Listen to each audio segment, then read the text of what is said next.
my sugar plum. Tell me, where are you? I've searched the whole world through.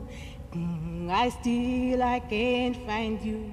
You left me all alone. And now I'm sad and blue, waiting like a fool for you.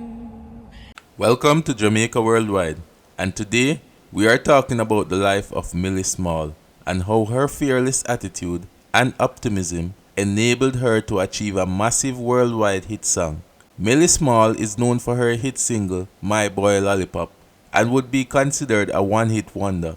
It is valuable to note, however, that her success with this single came from her enduring fearless and optimistic attitude in pursuing her career. The 50s and 60s were a tough time for a young black woman anywhere in the world, but Millie was able to find success regardless of the challenges that she faced. She was able to sell millions worldwide and also stood with black immigrants in Britain against the politicians' discriminatory assertions in Parliament, all while introducing a new genre of music to the world. Of course, as we begin, please remember to like and subscribe to the channel if you have not done so already. Also, hit the notification bell to get notified of videos as soon as they are released. Please also check the description for ways you can support this channel, which helps us to continue making content like these. Millie Small was born Millicent Dolly Mae Small on 6th of October 1947 in Clarendon, Jamaica, as the daughter of a sugar plantation overseer. She was one of 14 children, with 7 brothers and 5 sisters. Millie's career began by winning the Vere Johns Opportunity Award Talent Contest at the age of 12.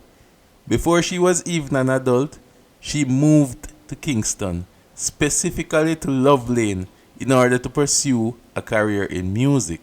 This was in the heart of Kingston, but not far from Prince Buster's recording store and also Big Yard where Dennis Brown grew up.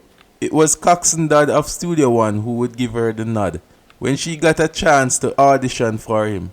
He would say her voice was similar to that of Shirley Goodman, and he went on to pair her with singer Owen Gray.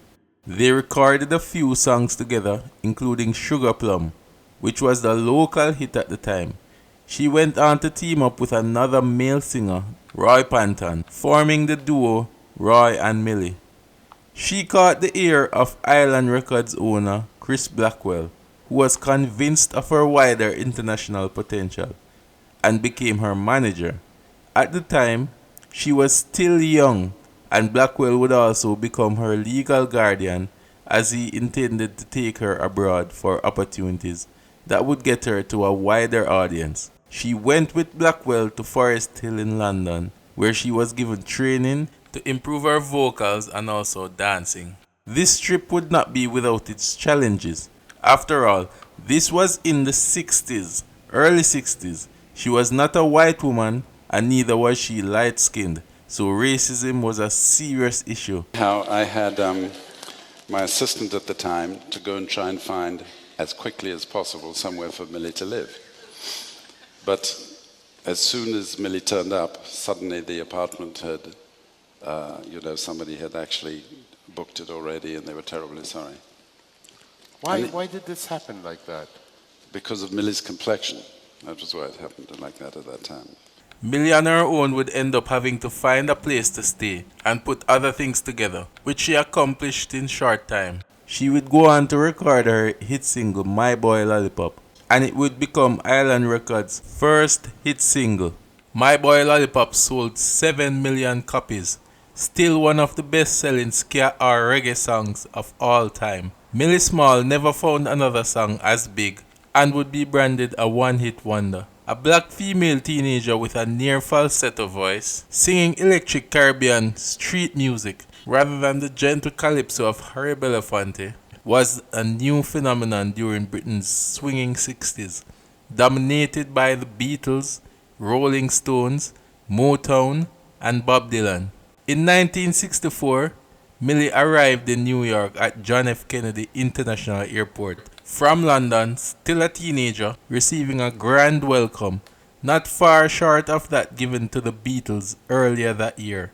30 New York police officers had to bundle her through her adoring, screaming, and dancing fans, while journalists, photographers, and TV crews scrambled for footage and for interviews. Millie Small did later recordings, including 3 albums, with only limited success, but she became an icon among the black British community, where she sang what is considered one of the country's first ever black protest songs. You see, in 1968, Conservative Member of Parliament and former Cabinet Minister Enoch Powell made a fiery and racist speech that became known as the Rivers of Blood speech. Have changed beyond recognition.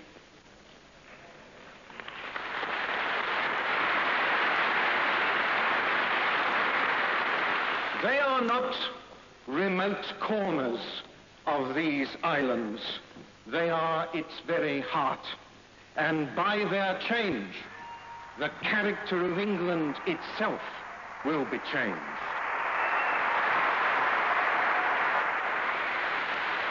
I say that we have nothing to fear but our own doubts.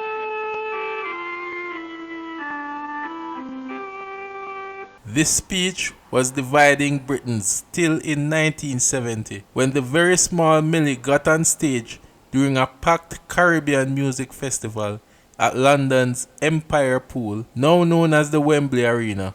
She sang a reggae song she called Enoch Power.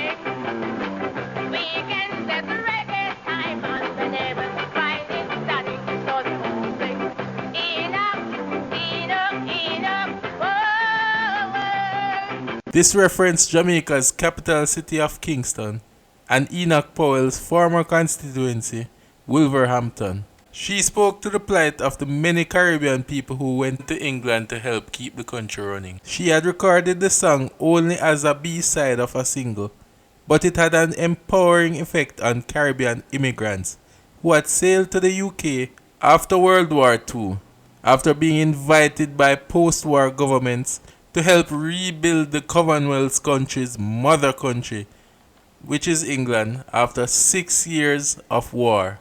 By 1973, Millie Small was considered more or less retired from the music business. It is believed that she had moved to reside in New Zealand and Singapore before moving back to London, where she stayed. Not much was heard of Millie until about 1987, when Millie had seemingly emerged from obscurity at one point in an interview where she explained that she had fallen on hard times. She now had a daughter, and even though seemed to be living a normal life, was open to finding that next big hit. Millie also explained that at some point she was also staying at a youth hostel, but she approached her situation with her usual attitude of positivity and optimism and refused to feel bad for herself. But you ended up actually having to sleep in a hostel, you Yeah, had no man, money. yeah, that's the whole experience. It was great. I didn't worry because I knew what I was doing. I chose it, and it was very interesting. I see how the other half live for choice. It's not that I was feeling sorry for myself. It's something I chose to do. Do you have any regrets about that? No. She was Millie Small, the woman credited with bringing ska, and by extension reggae, to the world. In 2011, the government of Jamaica bestowed on her the Order of Distinction for her contributions to Jamaican music. On October 12, 2017, she recorded her song, Beautiful Day. The song was written by Millie in the 90s, but it was her daughter who encouraged her to record the song in celebration of Millie's 70th birthday. The song was not released until after her death. On May 5, 2020, Millie suffered a fatal stroke. The Beautiful Day track was released on April 30, 2021. In the song, she speaks of returning home to Jamaica and describes the whole scenario as being a beautiful day. Most major publications reported on her death bringing to the fore the massive impact that she had on ska and reggae music and Jamaican music on a whole. She is survived by her daughter Millie Small, who is a very talented singer also, and released her song called All the Time, which speaks to her coming to terms with the passing of her mother, the brave and fearless Millie Small. Thank you for watching. Please remember to like and subscribe, and also hit the notification bell to ensure that you receive videos as soon as they are released. Check out the links in the description below to support the channel. Bless up and respect. This is Jamaica Worldwide.